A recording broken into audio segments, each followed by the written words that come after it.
भजन संहिता अध्याय 138। भजन संहिता अध्याय 138। मैं पूरे मन से तेरा धन्यवाद करूंगा, देवताओं के सामने भी मैं तेरा भजन गाऊंगा। मैं तेरे पवित्र मंदिर की ओर दंडवत करूंगा और तेरी करुणा और सच्चाई के कारण तेरे नाम का धन्यवाद करूंगा, क्योंकि तूने अपने वचन को अपने हर नाम से अधिक महत्व दिया है। जिस दिन मैंने पुकारा उसी दिन तूने मेरी सुन ली और मुझसे बल देकर हियाव बंधाया।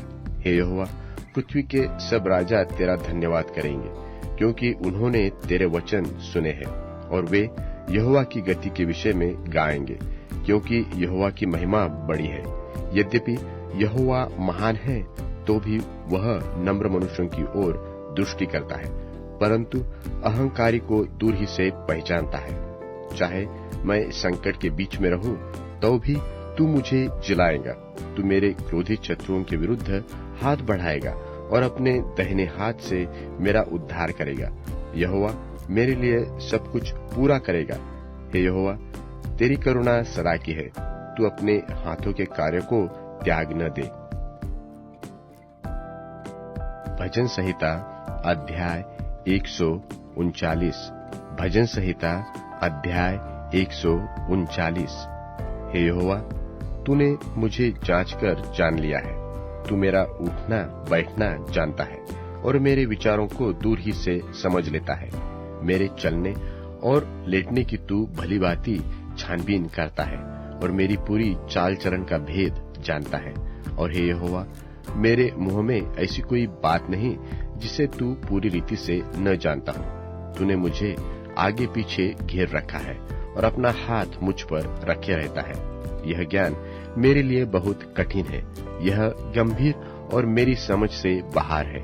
मैं तेरे आत्मा से भागकर किधर जाऊं व तेरे सामने से किधर भागूं? यदि मैं आकाश पर चढ़ूं तो तू वहां है, और यदि मैं अपना बिछौना अधोलोक में बिछाऊं तो वहां भी तू है। यदि मैं भोर की किरणों पर चढ़कर समुद्र के पार चला जाऊं, पार बसूं, तो वहां भी तू अपने हाथ से मेरी अगुवाई करेगा और अपने दाहिने हाथ से मुझे पकड़े रखेगा। और यदि मैं कहूं कि अंधकार में, तो मैं छिप जाऊंगा और मेरे चारों ओर का उजियाला रात का अंधेरा हो जाएगा, तो भी अंधकार तुझसे न छिपाएगा। रात तो दिन के तुल्य प्रकाश देती है, अंधियारा और उजियाला दोनों एक समान होंगे। मेरे मन का स्वामी तो तू है। तूने मुझे माता के गर्भ में रचा। मैं तेरा धन्यवाद करूंगा, इसलिए कि मैं भयानक और अद्भुत रीति से रचा गया हूँ। तेरे काम तो आश्चर्य के हैं और मैं इसे भली भांति जानता हूँ। जब मैं गुप्त में बनाया जाता और पृथ्वी के नीचे स्थानों में रखा जाता था, तब मेरी हड्डियां तुझसे छिपी न थी। तेरी आंखों ने मेरे बेडौल तत्व को देखा, और मेरे सब अंग जो दिन दिन बनते जाते थे, वे रचे जाने से पहले तेरी पुस्तक में लिखे हुए थे। और मेरे लिए तो हे परमेश्वर, तेरे विचार क्या ही बहुमूल्य है। उनकी संख्या का जोड़ कैसा बड़ा है। यदि मैं उनको गिनता तो वे बालू के किनकों से भी अधिक ठहरते। जब मैं जाग उठता हूँ, तब भी तेरे संग रहता हूँ। हे परमेश्वर, निश्चय तू दुष्ट को घात करेगा। हे हत्यारों, मुझसे दूर हो जाओ, क्योंकि वे तेरी चर्चा को चतुराई से करते हैं। तेरे द्रोही तेरा नाम झूठी बात पर लेते हैं। हे यहोवा, क्या मैं तेरे बैरियों से बैर न रखूं और तेरे विरोधियों से रूठ न जाऊं? हाँ, मैं उनसे पूर्ण बैर रखता हूँ। मैं उनको अपना शत्रु समझता हूँ।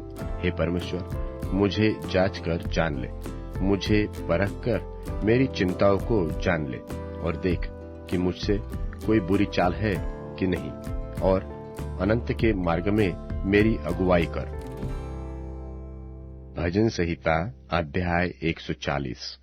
भजन संहिता अध्याय 140। हे यहोवा, मुझको बुरे मनुष्य से बचा ले, उपद्रवी मनुष्य से मेरी रक्षा कर, क्योंकि उन्होंने मन में बुरी कल्पनाएं की है। वे लगातार लड़ाइयां मचाते हैं। उनका बोलना सांप का काटना सा है, उनके मुंह में नाक का सा विष रहता है।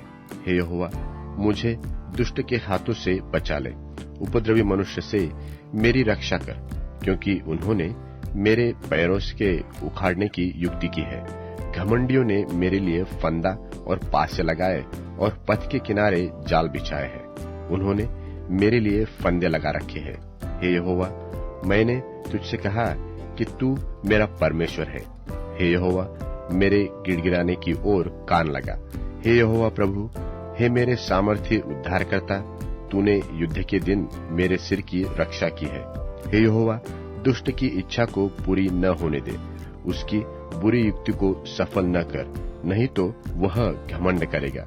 मेरे घेरने वालों के सिर पर उन्हीं का विचार हुआ उत्पात पड़े, उन पर अंगारे डाले जाए, वे आग में गिरा दिए जाए और ऐसे गड्ढों में गिरे कि वे फिर उठ न सके। बकवादी पृथ्वी पर स्थिर नहीं होने का, उपद्रवी पुरुष को गिराने के लिए बुराई अपना अहेर करेगी। हे यहोवा, मुझे निश्चय है कि तू दीन जन का और दरिद्रों का न्याय चुकाएगा। निसंदेह धर्मी तेरे नाम का धन्यवाद करने पाएंगे, सीधे लोग तेरे सन्मुख वास करेंगे। इब्रानियों के नाम पत्री 2 अध्याय। इस कारण चाहिए कि हम उन बातों पर जो हमने सुनी है और भी मन लगाएं, ऐसा न हो कि बहकर उनसे दूर चले जाएं। क्योंकि जो वचन स्वर्गदूतों के द्वारा कहा गया था, जब वह स्थिर रहा और हर एक अपराध और आज्ञा न मानने का ठीक ठीक बदला मिला, तो हम लोग ऐसे बड़े उद्धार से निश्चिंत रहकर क्यों कर बच सकते हैं, जिसकी चर्चा पहले पहल प्रभु के द्वारा हुई और सुनने वालों के द्वारा हमें निश्चय हुआ। और साथ ही परमेश्वर भी अपनी इच्छा के अनुसार चिन्हों और अद्भुत कामों और नाना प्रकार के सामर्थ के कामों और पवित्र आत्मा के वरदानों के बांटने के द्वारा इसकी गवाही देता रहा। उसने उस आने वाले जगत को, जिसकी चर्चा हम कर रहे हैं, स्वर्गदूतों के अधीन न किया, वरन किसी ने कहीं यह गवाही दी है कि मनुष्य क्या है कि तू उसकी सुधि लेता है, या मनुष्य का पुत्र क्या है कि तू उस पर दृष्टि करता है। तूने उसे स्वर्गदूतों से कुछ ही कम किया। तूने उस पर महिमा और आदर का मुकुट रखा और उसे अपने हाथों के कामों पर अधिकार दिया। तूने सब कुछ उसके पांवों के नीचे कर दिया। इसलिए जबकि उसने सब कुछ उसके अधीन कर दिया, तो उसने कुछ भी रख न छोड़ा जो उसके अधीन न हो। पर हम अब तक सब कुछ उसके अधीन नहीं देखते, पर हम यीशु को, जो स्वर्गदूतों से कुछ ही कम किया गया था, मृत्यु का दुख उठाने के कारण महिमा और आदर का मुकुट पहने हुए देखते हैं, ताकि परमेश्वर के अनुग्रह से हर एक मनुष्य के लिए मृत्यु का स्वाद चखे। क्योंकि जिसके लिए सब कुछ है और जिसके द्वारा सब कुछ है, उसे यही अच्छा लगा कि जब वह बहुत से पुत्रों को महिमा में पहुंचाए, तो उनके उद्धार के कर्ता को दुख उठाने के द्वारा सिद्ध करे। क्योंकि पवित्र करने वाला और जो पवित्र किए जाते हैं, सब एक ही मूल से हैं।